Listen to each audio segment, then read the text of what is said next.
Welcome to the First Unitarian Universalist Church of Rochester. For more than 150 years, ours has been a congregation of open minds and loving hearts, celebrating many sources of wisdom and many spiritual paths. Your faith, your doubts, your questions, and your hopes for our world are welcome here. Our doors are closed because our hearts are open, living our values of care and compassion. And a special welcome to those of you who are newer to our church or visiting online, maybe never having actually been in this building before because of distance or the pandemic. Please visit our website, reach out to our staff to learn about virtual classes for newcomers. Many of them are available now online, videos at your own pace, and then we'll gather in person for a live newcomer class. The first one will be next week, so if you have interest, please contact Melissa Egler, our coordinator of congregational life, or visit our website, contact the office, and we'll get you connected. We hope that you can find a way to learn about our church and feel connected, our history, and ways to get involved in this unique time. And all can stay connected online through our Sunday coffee hour, a racial justice book series, Chalice circles for monthly reflection, spirit kits for families and kids to pick up each month, and join us for online forums every Wednesday night at 6:30. This Wednesday will be session 4, the last and final session of our virtual UU pilgrimage, exploring our history with virtual visits to UU sites in New England.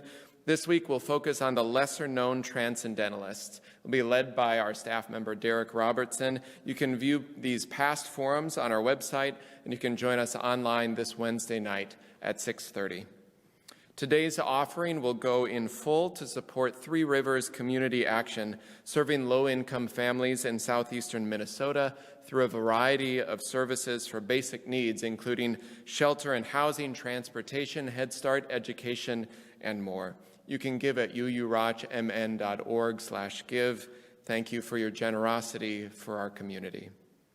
And finally, in the words of the Reverend Eliza Tupper Wilkes, minister of this church in the 1870s, may our faith in humanity and our message of hope and good cheer light our way. It's good to be together. This is the Unitarian Universalist Church.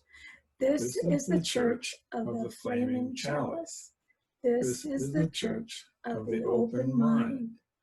This is the Church of the Loving Heart, where friends come together and share.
The goal of healing is to become healthy.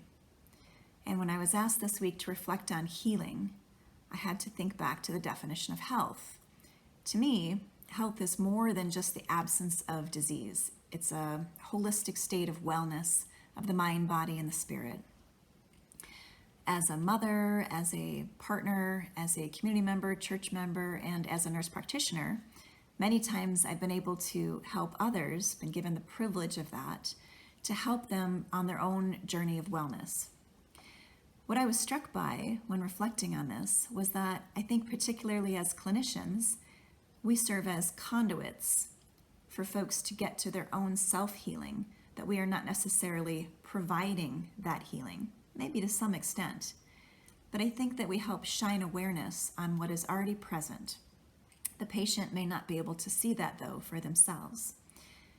I think this is connected to my UU faith because I do believe in science, but I also think that we have amazing capabilities within us and definitely energy and exchange between us.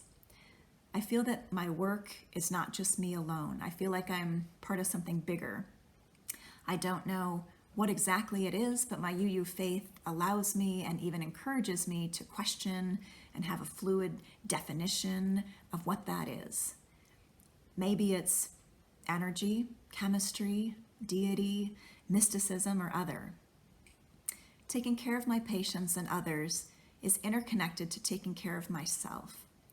I think that their health is also my health and my family's health because we are all part of a bigger web of existence.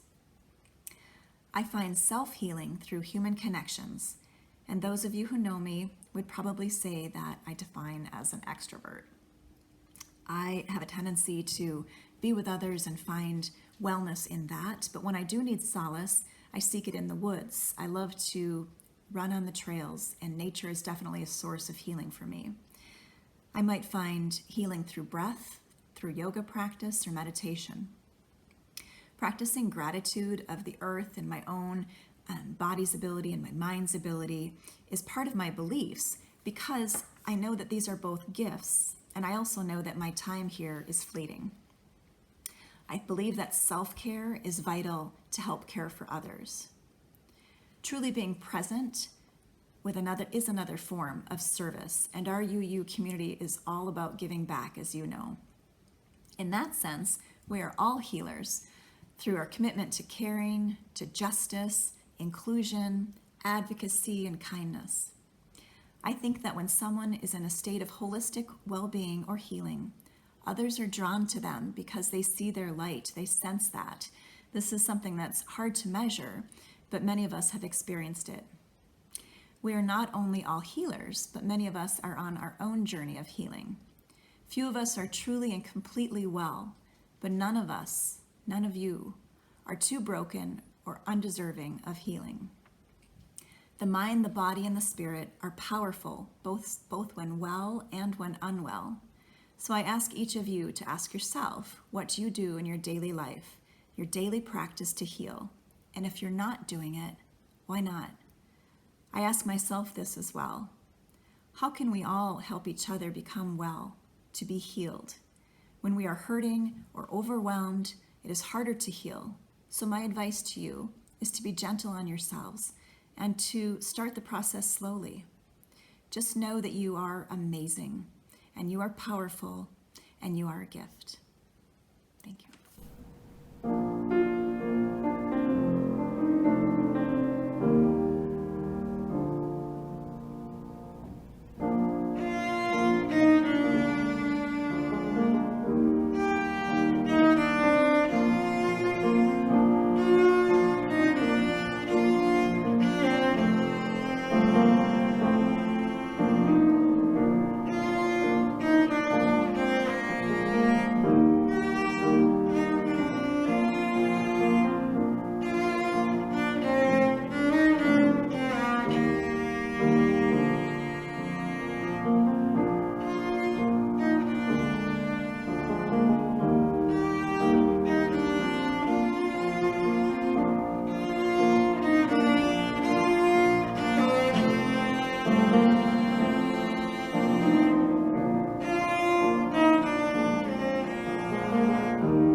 Hi, my name is Lily, and I'm going to read a poem that I wrote from the spirit boxes.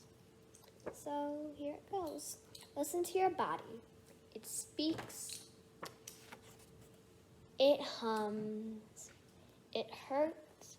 It loves. Listen to each other. We speak. We hum. We hurt. We love. Listen to silence. It speaks, it hums, it hurts, it loves. Listen to noise. It speaks, it hums, it hurts, it loves. Listen to the wind. It speaks, it hums, it hurts, and it loves. In today's world, it can be really easy to get caught up in the glitz and glamour of things and the facade that people often put on in front of other people, the facade of perfection or something that they aren't really in real life. Today's story is a fairy tale by Hans Christian Andersen, and it is a reminder that it's really truly what's on the inside that counts. The Nightingale, adapted by Brian Conway, illustrated by Robin Morrow. The Emperor of China had the most beautiful palace. People came from all over the world to see it. I can show you the most beautiful thing in all of China, the head gardener told them. He led the visitors to a forest of very plain trees, and he pointed to a bird on a branch. What's so beautiful about that, they asked. You led us all the way out here? You wanted us to see a plain gray bird? It is no ordinary bird, the gardener said. Just wait. The nightingale started to sing. His voice was beautiful. The nightingale made everyone feel joy. The nightingale became known as the most beautiful creature in all of China. The Emperor of China was very old. He stayed inside. He liked his palace and his gardens, but nothing brought him joy. One day, the emperor received a letter from Japan. I have heard of your nightingale, the Emperor of Japan wrote. I must see this beautiful bird. I will visit in 2 days' time. The emperor was puzzled. He called for his head gardener. The Emperor of Japan is coming to see my nightingale, the emperor said. Do I have a nightingale? The head gardener nodded. He brought the nightingale to the Emperor of China. An ordinary bird, he said. The nightingale then began to sing. The emperor closed his eyes. He felt something he had not felt in a very long time. The emperor felt pure joy. For the first time in many, many years, he was happy. 2 days later, the Emperor of Japan arrived, just as he said. This nightingale sings the most beautiful song in all of the world, the Emperor of China said proudly. Just listen. He did listen. The Emperor of Japan stayed for several days. Each day he listened to the nightingale for hours. The Emperor of China never grew tired of the nightingale's song either. The nightingale's song filled the palace. It also brought visitors from all over the world. The nightingale sounds so lovely, the visitor said. It's such a pity that he looks so very plain. These words upset the emperor. So he ordered a golden perch for the nightingale to sit on. He ordered jewels and ribbons for the nightingale to wear. Now, the nightingale will have a fine place to sit. It will look wonderful. But it is the beautiful song that counts, the Emperor of China said. The nightingale sat on its golden perch. It wore its jewels and ribbons. It sang its song. Are you tired? The emperor asked. You must not sing if you are tired. The nightingale continued to sing. Oh, you are a dear friend, the Emperor of China said. He kept the nightingale in his private chambers at night. There were no golden perches to sit on in there. There were no jewels and ribbons to be worn. You are the most beautiful creature in all of China, said the emperor. Jewels and ribbons, well, they may make you look good. They do not make you beautiful. You are most beautiful when you are just yourself. The nightingale sang a special song for the emperor. But the next day a package arrived. It was a present from the Emperor of Japan. I hope you enjoy this gift, the card read. It is a small token of my gratitude. Your nightingale gave me great joy. The Emperor of China opened the present. It was a small toy bird. It was brightly painted. It was covered with emeralds, sapphires, diamonds, and rubies. There was a gold key on its back. The emperor turned the key. A song played. It did not sound as lovely as the real nightingale, but it would make the emperor's visitors happy. The emperor ordered a second golden perch. He placed the toy bird upon it. Now you can rest, the emperor said to the nightingale. The visitors were thrilled. Finally, they said, a nightingale that looks as lovely as it sounds. There is nothing more beautiful in the whole world. But the toy did not sound as beautiful as the nightingale. But the visitors, they didn't seem to care that the real nightingale no longer sang. They asked for the toy to be wound over and over again. The world loved the toy nightingale. Eventually, the real nightingale flew home to the forest, where he could sing for the trees and the other birds. The Emperor of China missed his friend, the real nightingale. He missed his beautiful song. He didn't care how boring and plain he was. He missed his company. The emperor grew sick and weak, so sick he had to stay in bed. No one could cheer him up. No one except the head gardener. He knew the nightingale could help. Your friend is ill, the head gardener told the nightingale. You should go and see him. The nightingale flew to the emperor's window. He opened his mouth. He sang a special song for the emperor. The emperor rubbed his eyes. He sat up in bed. The color returned to his face. He was happy to see his friend again. He knew he would hear the nightingale's sweet and special songs many more times. And that is just what happened. So always remember, it is what's on the inside that makes you beautiful.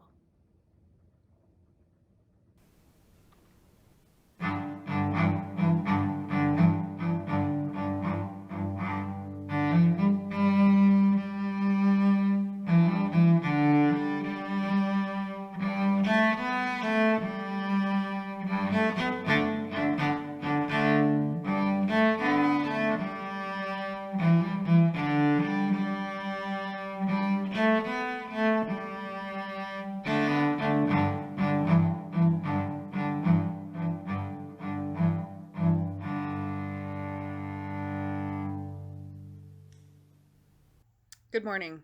It is good to be with you. We are separated by space and time, but we are still together, and we gather in this virtual way as we continue to create a place of communal caring and connection. Be enriched by the virtual presence of each other, and draw yourself closer into the heart of love at this time of service and reflection. In this time together, we ask that our minds be open, our hearts welcoming, and our arms embracing. We honor all who support us in this caring, loving, and all-inclusive ministry. We send gratitude to Sandy and John McLaughlin, serving as our caring coordinators for this week, arranging care for our members and friends in need. The members of our caring committee are wonderful examples of our compassionate community, holding us up as we go through these challenging times. And during this time of increasing needs in our lives and community, we encourage you to reach out for support and help if you are experiencing challenges. Many of us may need additional care, whether it be pastoral care, grocery delivery, or an errand run. And we encourage you to reach out to Reverend Luke or myself with that request. We thank all who have served our congregation in this way over the last few months. Today's flowers are shared by Marge Dalen just to brighten your day, and we all need that. In this community, we make time each week to share pieces of our lives with one another. We do this because each person here has value. Each person's experience matters. We lift up those whose lives are touched by sadness, by illness, by worry, or by loneliness. We revel in those who are celebrating joys in their lives. May their happiness lift us all. May all of us find comfort, hope, joy, and healing strength in this community. We send caring thoughts to Jim and Sue Nielsen today.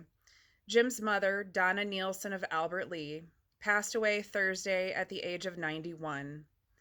She had been taken out of the nursing home that she was a resident at to stay with one of Jim's brothers so she could be visited by all of her grandchildren and great-grandchildren. We hold them tight in our embrace and hope that memories of Donna comfort all who knew her. And please hold Harriet Hodgson in your hearts. Harriet has tested positive for COVID-19. Although she is asymptomatic at this time, there is still concern as cases of coronavirus rise in this community and at Charterhouse. We send strength and healing thoughts to her and all in her community. We send caring thoughts to Dusty Olson this morning. Dusty's grandmother, Yvonne Olson from Mora, Minnesota, passed away on Tuesday at the age of 83. This is a difficult loss, and we hold Dusty and the entire family in our hearts as they cope.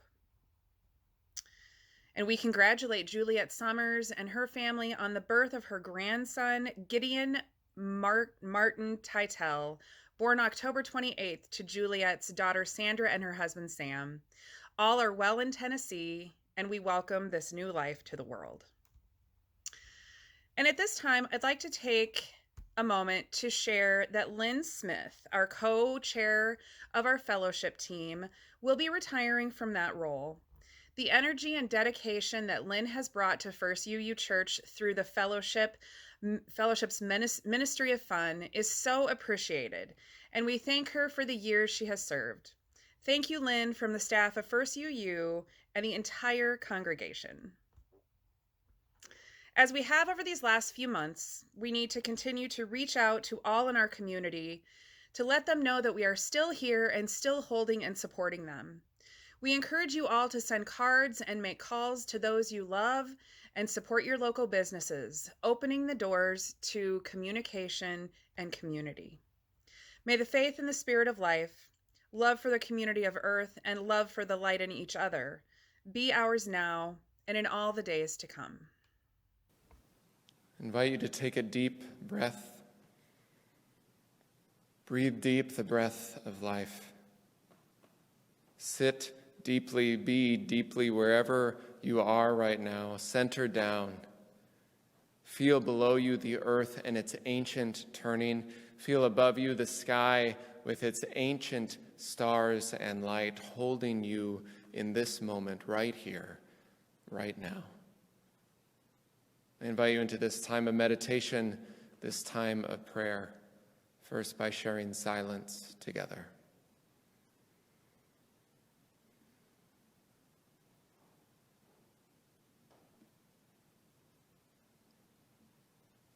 Spirit of life and source of love, God of 1,000 names and beyond all naming.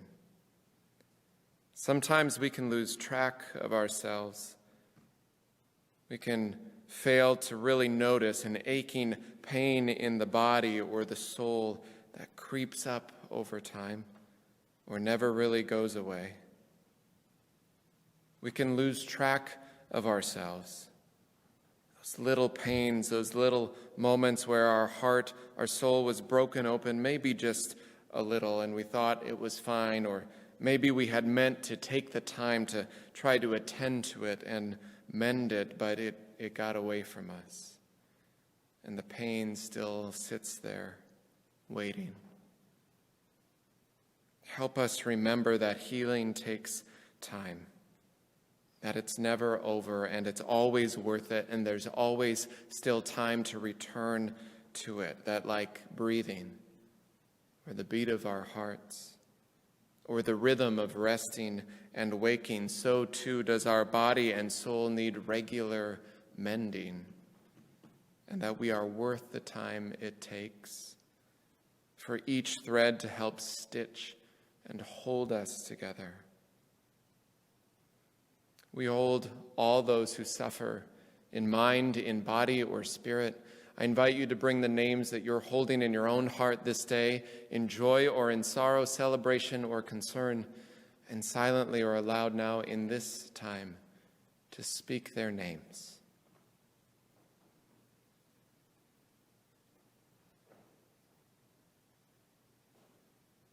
For all those names, spoken and unspoken, may we be forever grateful for the fabric of love and of life that weaves us together.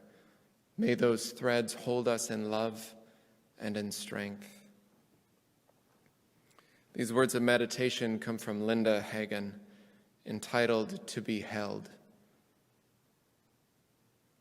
To be held by the light was what I wanted. To be a tree drinking the rain, no longer parched in this hot land, to be roots in a tunnel growing, but also to be sheltering the inborn leaves and the green slide of mineral down the immense distances into infinite comfort. And the land here, only clay, still contains and consumes the thirsty need, the way a tree always shelters the unborn life waiting for the healing after the storm, which has been our life. May it be so. May we find the healing and the mending we need today and every day. Amen.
Mending by Nancy Shaefer.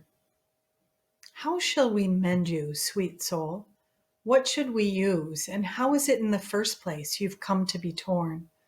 Come sit, come tell me. We will find a way to mend you. I would offer you so much, sweet soul. This banana sliced in rounds of palest yellow atop hot cereal, or these raisins scattered through it if you'd rather. I would offer cellos in the background singing melodies Vivaldi heard and wrote for us to keep. would hold out to you everything colored blue or lavender or light green. All of this I would offer you, sweet soul. All of it, or any piece of it, might mend you. I would offer you, sweet soul, this chair by the window, this sunlight on the floor, and the cat asleep in it. I would offer you my silence, my presence, all this love I have, and my sorrow you've become torn. How shall we mend you, sweet soul? With these, I think, gently we can begin. We will mend you with a rocking chair, some raisins, a cat, a field of lavender, beginning now to bloom. We will mend you with songs remembered entirely the first time ever they are heard. We will mend you with pieces of your own sweet self, sweet soul, with what you've taught from the beginning.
I have a guest that's joining me in the pulpit today. Little ducky here. This little duck made of wood and falling apart right here, right now, in a way that you'd think was planned. And if you look closely, you can see this little duck right on the beak there. It is broken, has been broken many, many times and glued back together. It kind of rolls and flaps a little bit back and forth, kind of, still. It's kind of working. Little ducky. You could see, if it was closer, the split in that bill well. It's been filled with glue, wood glue, super glue, various kinds over the years because it has broken. As you can see, it still needs some fixing today.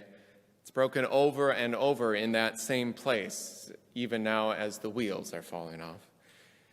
This duck has been propelled down hallways in churches and in homes over the years by children of many ages, learning to walk, learning to run. The bill often would just break when it was smashed against a wall or a floor.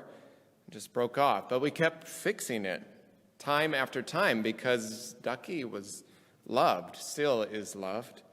And the broken bill of the duck is now an adored part of the toy, holding in its brokenness time and memory and story and moments.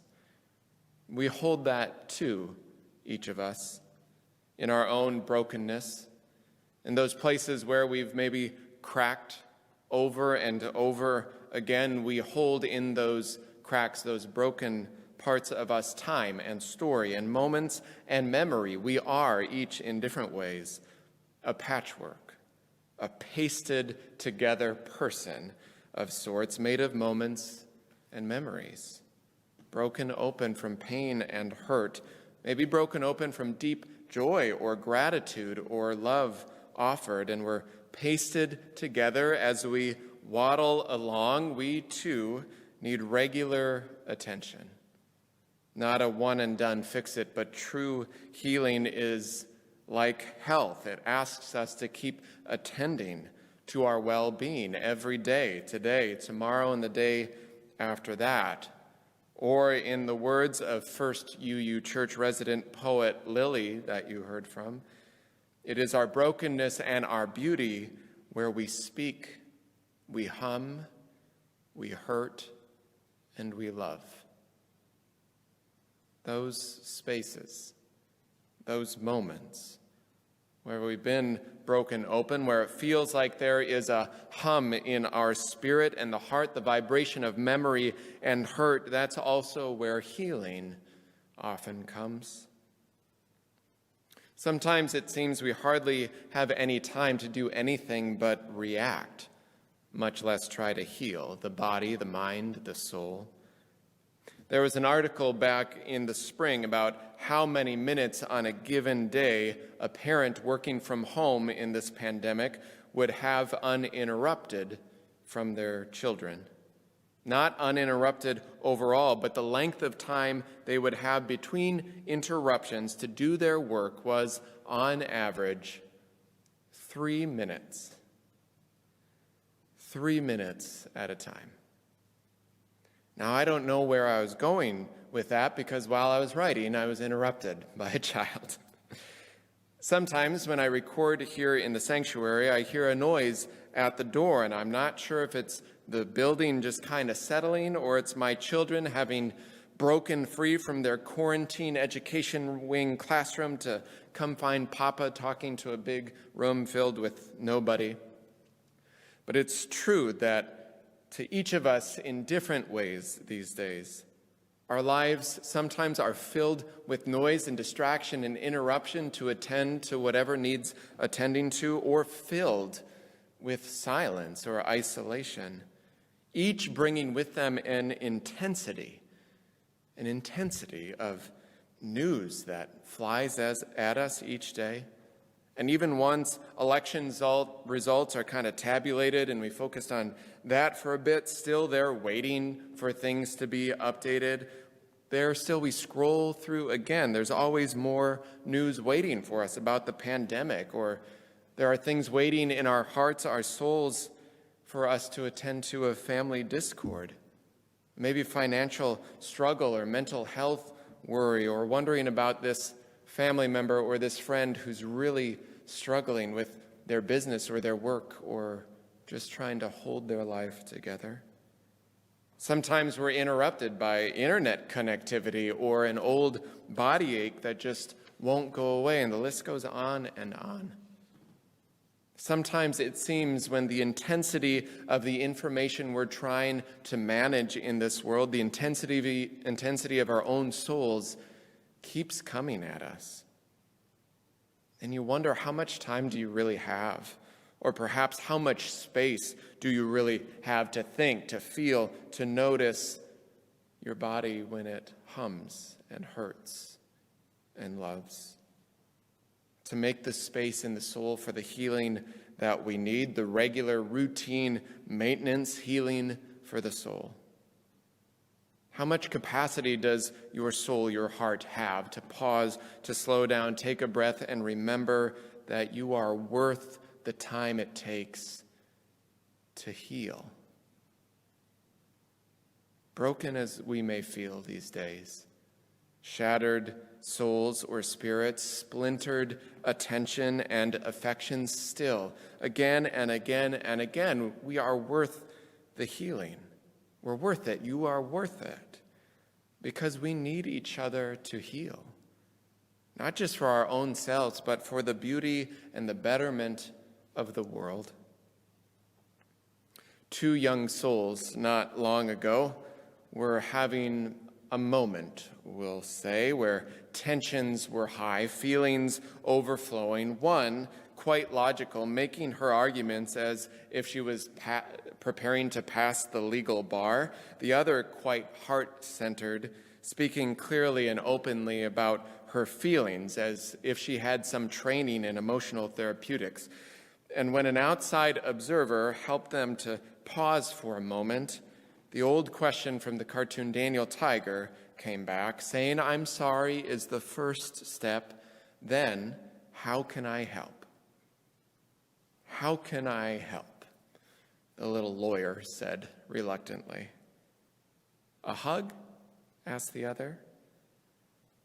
I feel like that's always the answer, the other one said with a grin, and the hug ensued and the tensions eased, and then they felt their way through things, not just trying to talk past each other and passing blame to the other, even though they talked through things too, but they felt through things.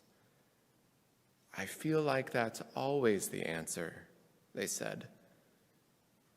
And perhaps in different ways it is, maybe not just a hug, though perhaps some of us are remembering how much they miss that right now from those they maybe can't see or be around.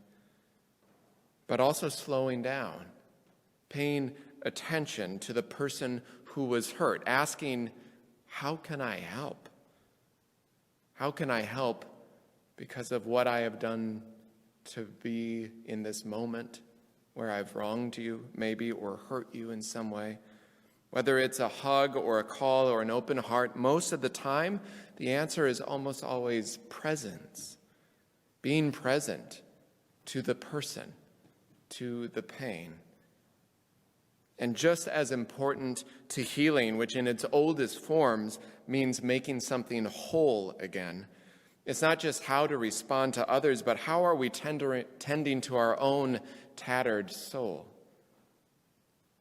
How shall we mend you, sweet soul, the poet writes, that Kim read for us today. With these, I think, gently, she writes, we can begin. We will mend you with a rocking chair, some raisins, a cat, a field of lavender beginning now to bloom. We will mend you with pieces of your own sweet self. So often, as Erica shared today, healing and wholeness are not something that can always be administered by another, good as they are as healers. Though others may certainly help, sometimes significantly or critically, soul healing is just as central to finding within ourselves the ability to care for ourselves, to find the wisdom that lives within those broken open parts of the soul and the heart, to know that perfection is not the goal, that we're never going to get back to what we maybe once were before some pain, some breaking, smooth over some rough patches. That's not the goal either. But to embrace the broken parts of who we are, to acknowledge that pain sometimes and find ways to heal. That includes the resilience built up from survival sometimes, the strength stored in our souls from those times when our heart or soul broke open so wide we weren't sure how it would hold together, but it held, maybe painfully.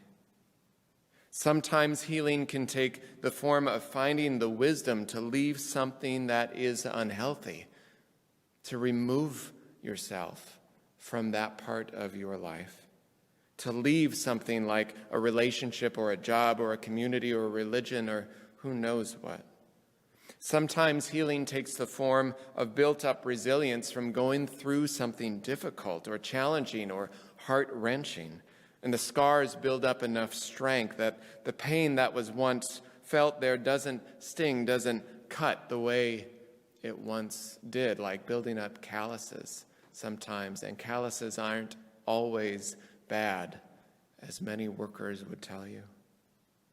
Sometimes healing takes the form of reframing our own narratives to know and understand our own story and our own identity in a new way, to transform from something that once was to something new or expressed in a new way. It's like how a prairie sometimes needs to burn when things get overgrown or begin to lose their vibrancy, their strength, their beauty. Sometimes the circumstances, the climate is just not right anymore. It's not the right atmosphere for healthy growth. It used to be that lightning often would set a prairie ablaze generations ago and be left. Not so much anymore. Those are tended to quickly now.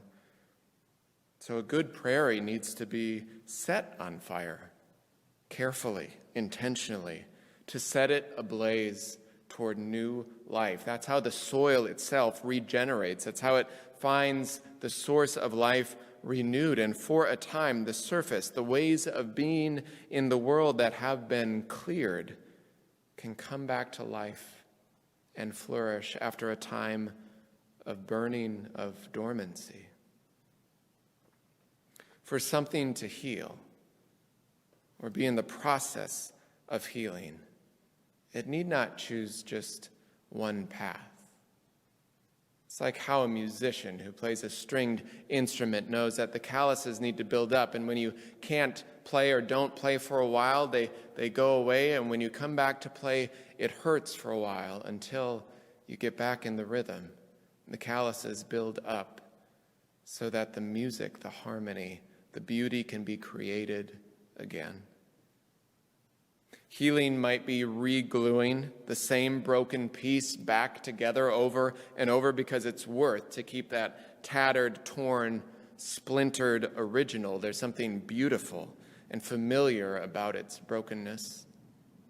Healing might be setting what was ablaze, to clear it out, to start new, to build back the nutrients it needs, that you need, to start new and grow and bloom with less clutter, more health than there was before. The way of wholeness, which is the theological equivalent in many ways to salvation, meaning wholeness and health of the soul, is about knowing the whole story. The way of wholeness is about being present to the pain, being gentle with the mending needed, taking it a day, a moment, a breath at a time. The whole idea of universal salvation in our tradition doesn't ignore the brokenness.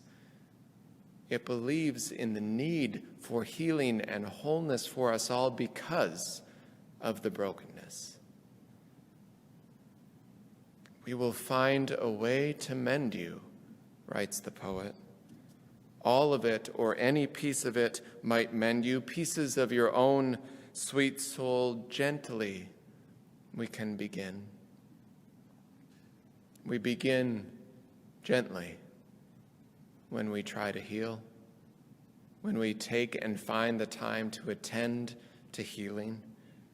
Maybe it can start as easy as the poet guides us, to speak, to hum, to hurt, to love, to speak our pain, to feel the hum, the vibration of our feelings, to name the hurt, and to let it lead always and forever toward a love that is strong enough, tender enough to heal souls. Attend to your own soul. Attend to the soul of those you love. Attend to those on the margins, the vulnerable, the oppressed. Listen, pay attention to the stories there and the need for healing in community and the need for healing in our own souls. Let the soul speak and hum. Let it hurt and let it love.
Take a deep breath.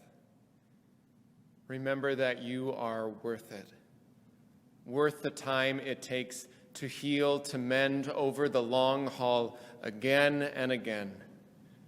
As Alice Walker writes, I will keep broken things.